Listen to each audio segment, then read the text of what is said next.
sometimes I get a bit confused because I followed this debate for the last year and a half, and one of the key things that have come out that I've listened to is the standards that have been set in Europe are the standards of the product, the standard which should be the product coming in from the US.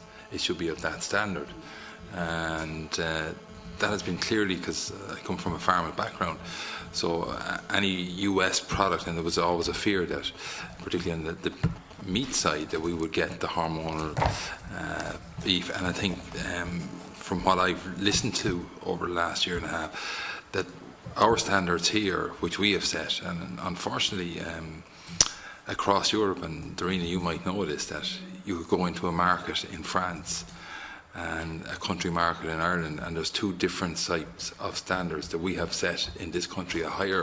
We've taken the higher end of the standards. And I heard you speaking before with regard to the regulation, and that sometimes we are over-regulated, and the small man who would butcher a few sheep is actually regulated out of it, whereas in France and places like that, he wouldn't be as regulated. So we have to look at ourselves within our own country too, as well, as to where we set. We probably sometimes set impossible standards for our own, even though we're talking about us as being an origin green, and we do like to trade amongst ourselves too, as possible. So I'm a bit confused in that, in the fact that, from my reading of it, that the standards that we have here in Europe are the standards by which trade will be done with the US under this TTIP.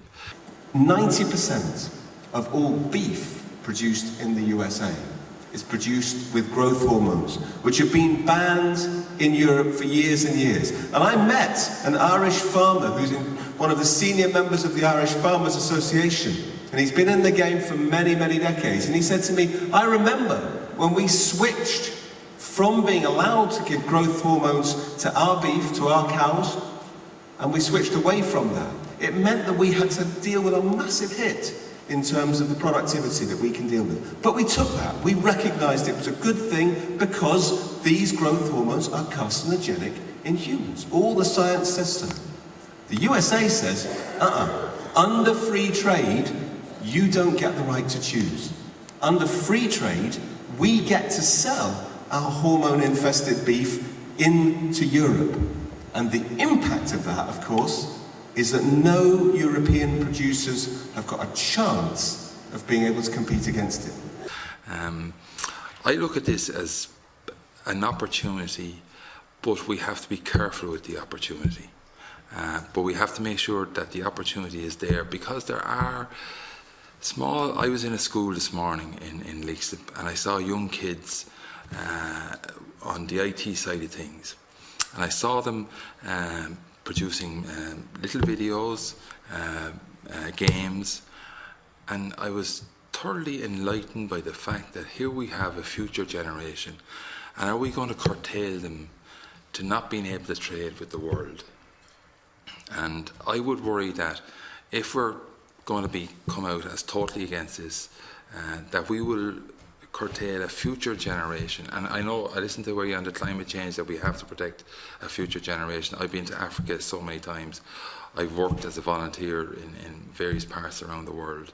And I do believe trade is a way of helping people to get out of that poverty that Trócaire talk about, and I've seen it firsthand.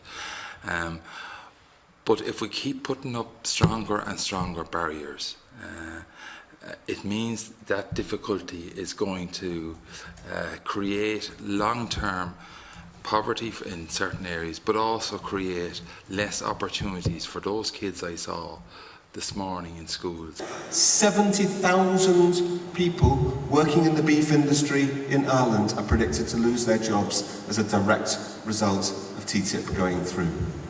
And they tell you it's about jobs and growth. It's about growth for the big corporations. The prediction is that across Europe and the USA combined, there will be a loss of 1 million jobs minimum as a direct result of TTIP. Not our statistics, that's the official statistics. And still they tell you it's going to be good for everybody.